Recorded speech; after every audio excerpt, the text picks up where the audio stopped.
Hello students, welcome back to another video. I hope you all are doing fine. So today we are going to discuss chapter number 21, figures of speech. So let's get started. Students, what are figures of speeches? A figure of speech is generally used in poetry to add beauty to the poem. ठीक है, easy way में जैसे parts of speech होते हैं lessons paragraph sentences के लिए, वैसे ही poetry poems के लिए फिगर्स ऑफ स्पीचेस होते हैं. दैट इज़ कि जो भी सेंटेंस दिया हुआ है वो किस मैनर में दिया हुआ है, उसका इफ़ेक्ट क्या है. Okay, for understanding that we have figures of speeches. Now there are different types of figures of speeches that we are going to study. पहला है personification. Now what is in personification? When inanimate objects and abstract ideas are spoken of as if they were living beings, the figure of speech is personification. जब non living thing को इस तरह से बताया जाता है या कहा जाता है जैसे वो लिविंग है या वो लिविंग के एक्शन कर सकते हैं, तो उन्हें क्या कहते हैं, उस सेंटेंस को पोएट्री की क्या कहते हैं, पर्सोनिफिकेशन. देखो यहाँ साइड में मैंने इजी डेफिनेशन लिख लिया है. Non living thing plus human action. कोई नॉन लिविंग थिंग है, उसको ह्यूमन एक्शन दिया गया है, तो वो सेंटेंस क्या होगा आपका, पर्सोनिफिकेशन. यहाँ पे एग्जाम्पल दिए हुए हैं, आप पढ़ सकते हो. Laughter holding both her sides. Laughter hold कर सकता है क्या, नहीं कर सकता है, वो नॉन लिविंग थिंग है. Next one we have simile. Simile means likeness. When two unlike things are compared using words as or like, they are called simile. जब दो चीज़ों को हम कंपेयर करेंगे तब वो क्या होता है, सिमिली. और इसमें कौन से वर्ड यूज़ किए जाते हैं, एज और लाइक. तो आपको जब भी सेंटेंस है अगर आपको एज या लाइक दिख रहा है तो आपका फिगर्स ऑफ स्पीच क्या है, सिमिली है. ओके, क्लियर है. अगर नॉन लिविंग को लिविंग का क्वालिटी दिया है तो पर्सोनिफिकेशन, और अगर एज और लाइक दिख गया तो वो क्या होगा, सिमिली होगा. Let's go for next. Next is metaphor. A metaphor is an implied simile when two unlike things are compared without the use of like or as. वापस वही है, आप दो चीज़ों को कंपेयर कर रहे हो बट यहाँ पे आप like या as ये वर्ड्स यूज़ नहीं करोगे. जैसे कि all the world's a stage. देखो वर्ल्ड को स्टेज कहा किया गया है, उससे कंपेयर किया गया है, बट एज और लाइक यूज़ नहीं किया है. ठीक है, सो याद रखो एज और लाइक है तो सिमिली, नहीं है तो metaphor. Okay, next one we have antithesis. बच्चों एंटी का मतलब क्या होता है, अपोजिट्स. तो जब आपको एक ही सेंटेंस में दो अपोजिट वर्ड्स दिख जाएंगे तो वो आपका क्या होगा, एंटीथेसिस होगा. देखो man proposes, God disposes. Propose and dispose जो है वो क्या है, अपोजिट वर्ड्स है. तो whenever you see opposite words your parts of speech is antithesis. Next we have exclamation. Now what is exclamation? आपको जब जब एक्सक्लेमेटरी मार्क दिख जाएगा उस सेंटेंस में वो क्या होगा, एक्सक्लेमेशन होगा. एलिट्रेशन क्या होता है बच्चों? एलिट्रेशन में there is repetition of sound characterize by a letter और by a syllable.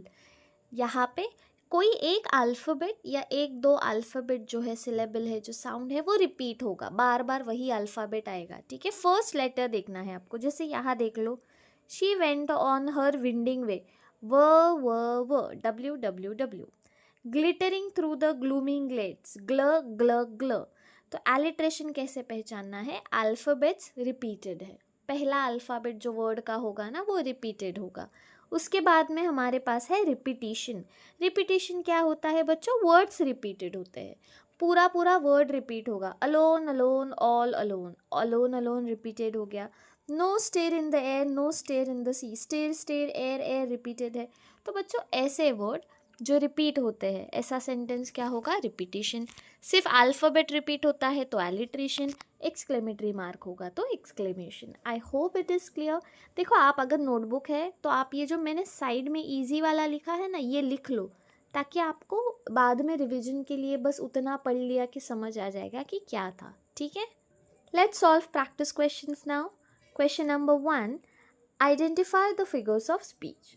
First one, the manager said I am sorry many are called but few are chosen. बच्चों देख लो यहाँ पे मैनी और फ्यू ये क्या है, अपोजिट वर्ड्स है. अपोजिट वर्ड्स हो गए तो फिगर्स ऑफ स्पीच क्या होगा, एंटी. एंटी मतलब antithesis. Okay, question number 2, the little girl was as light as, बच्चों एज लाइट एज आ गया तो क्या होता है, डायरेक्ट कंपेरिजन। कौन सा फिगर्स ऑफ स्पीच है ये, simile, option number 2। Third one, the big and bright sun beam down on me. अब देखो सन ये नॉन लिविंग है, वो कह रहे हैं कि मेरे पर सन ने बीम किया है। सन खुद से ऐसे कुछ करता है क्या, वो नहीं कर सकता। ये नॉन लिविंग को लिविंग का क्वालिटी दिया गया है, तो वो क्या हो गया, personification. Question number 4, the feelings I don't have, words repeat हुए हैं तो क्या होगा, ये repetition. Next one, question number 5 यहाँ दिख नहीं रहा है but we will discuss it.